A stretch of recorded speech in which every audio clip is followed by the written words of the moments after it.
Page 967, problem 14.61. A rotary power plow is used to remove snow from a level section of railroad track. The plow car is placed ahead of an engine that propels it at a constant speed of 20 kilometers per hour. The plow car clears 160 megagrams of snow per minute, projecting it in the direction shown with a velocity of 12 meters per second relative to the car. Neglecting friction, determine A, the force exerted by the engine on the plow car, and B, the lateral force exerted by the track on the plow. Let me use this for a moment. So let's see. We'll draw the plow car here. Snow coming off in this direction. Front view, something like this. Snow coming off like that at a 30-degree angle. Let's add our coordinate system so it's obvious how this relates to the photo in the book, drawing in the book. It's the top down, X to the right, Z down. From the front view, Y up, X to the right, and Z out at us. Now we know that the plow car is moving with a velocity of 20 kilometers per hour. And we know that it clears 160 megagrams of snow per minute. So what did they just give us there? They gave us the mass flow rate, 160 megagrams of snow per minute. Now I think I'll go ahead and convert that, 160,000 kilograms per minute times 1 minute per 60 seconds.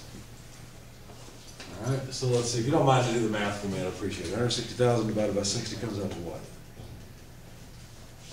Now we know that the snow is projected with a velocity of 12 meters per second relative to the car.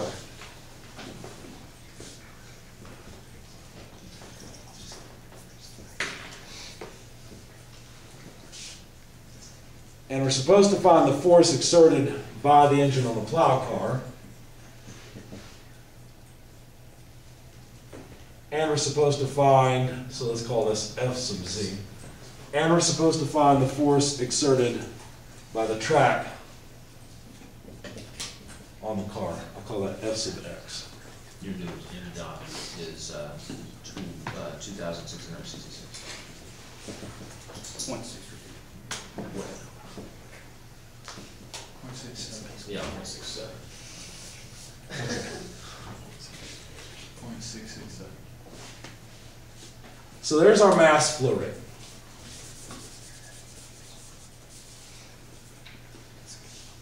Now, if you were standing by the tracks, what would you see?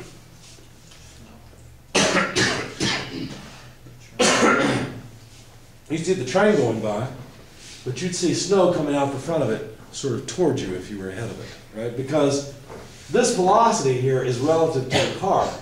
If you're standing, let's say you were standing right here looking at the snow would be coming out that way, right beside of you, right?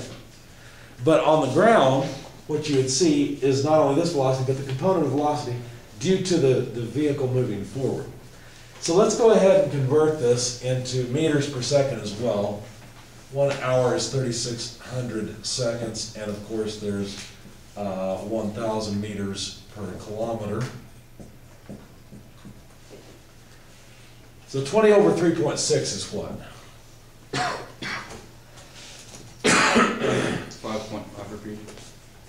5.5 meters per second. All right. Have you ever shoveled snow? Is it easy? Do you like picking it up and throwing it? Well, that's what this is doing at a rate of over 2,000 kilograms every second. Well, how much mass are you? Well, I'm about, I think, between 70 and 90. I think maybe 90 kilograms. I don't remember. I did the conversion once. About 90 kilograms or so. That's a whole lot of me per second being thrown. It's pretty impressive. You think this is going to require some power? Sure. Because the snow in front of the track has to be picked up and it has to be tossed out this much of it per time has to be tossed out and given a velocity off to the side and forward. In fact, to figure out how much force is required to make that happen, we can simply use the equation sum of forces equals the mass flow rate times the velocity at the exit less the velocity at the entrance. And it'll turn out it doesn't really matter if these two velocities are taken with respect to ground or they're taken with respect to the train. It won't make any difference. As long as you use the same reference, it's the change in velocity that matters, not the absolute velocity. So we can choose to think about this as if we're standing on the top of the train, watching the train as it goes forward. So all of our measurements of velocity are taken relative to the train. Or we can stand on ground and watch the train go by. I don't really care. Okay? Take your pick. You want to stand on the ground or on the train? I'm going to stand on the train. On the train. So we're on the train. Now, this is the velocity of the incoming snow, because really what's happening is we're picking up a whole bunch of snow and sending it out. Does that snow have any velocity if we're standing on the train? Yes. The velocity of the snow coming in as a vector would be 5.5 meters per second coming towards us, right? So that would be negative 5.5 meters per second in the z direction, so k. Because if we're standing on the train going this way, then as far as we're concerned, the snow's coming at us this way at 5.5 meters per second. Okay? And that's the k direction. How about the velocity of the snow as it leaves the train? Well, it just leaves parallel. It no longer has a z component of velocity, right? So it leaves it in a plane, the xy plane. We could write that easily as 12 meters per second multiplied by, let's see, there's a 30-degree angle. So we need cos 30 degrees I plus sine 30 degrees j. All right, just breaking up that direction into its parts. Now cosine of 30 degrees, is that a half? No, sine of 30. Sine of 30 is half? Okay. Cosine of 30 times 12 is 10.39. Thank you. 10.31? 39. Yeah. And then, of course, the other piece would be 6. Okay. Now notice that this equation is really 3 for the price of 1, isn't it? Because it deals with all 3 directions. This is a vector equation dealing with the x, y, and z direction. So we can write out what's happening in the x direction. All the force in the x direction that changes the momentum of the snow must be equal to the mass flow rate times the change in speed in the x direction. VB has an x component minus VA has no x component. So the forces in the horizontal direction would be equal to the mass flow rate, 2,666.6 repeating kilograms per second, times 10.39 meters per second. What units have we got? Kilograms meters per second squared, also known as newtons. So multiply this out, whoever told me if you would, or whoever wants to, I don't care. 2,666.6 repeating kilograms per second times 10.39 or so gives us how many newtons of force? 27.7 kilonewtons. That's how much force the train tracks have to push on the wheels of this car in order to accelerate the snow this way. It's a decent amount, isn't it? How about the amount of force that the engine has to push on this plow car in order to accelerate? How does it have to accelerate? Well, it's got to get the snow to start moving forward, doesn't it? Well, that's the same thing. Fz equals the mass flow rate times, we need the velocity of B in the k direction. Well, that's 0. Minus the velocity at the entrance, negative 5.5 meters per second.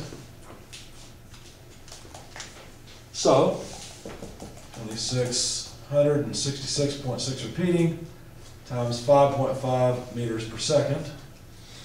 These are kilograms per second. Will give us newtons. Again, you can give it to me in kilonewtons as well if you wish. 14.6 feet.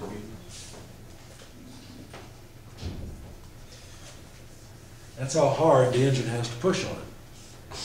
What else could we calculate? They didn't ask for it, but notice that the tracks will also have to not only support the weight of the plow car, it'll also have to provide the force that gives us this upward component of velocity. So we can also look at the y direction.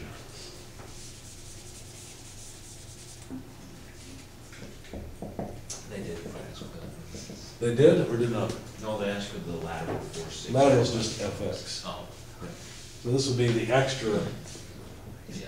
force in the water, the extra weight or so is put on the tracks. So m dot, we need the velocity b exit in the y direction, well that's just 6. Minus, there is no y component, so this is 2666.6 repeating kilograms per second multiplied by 6 meters per second.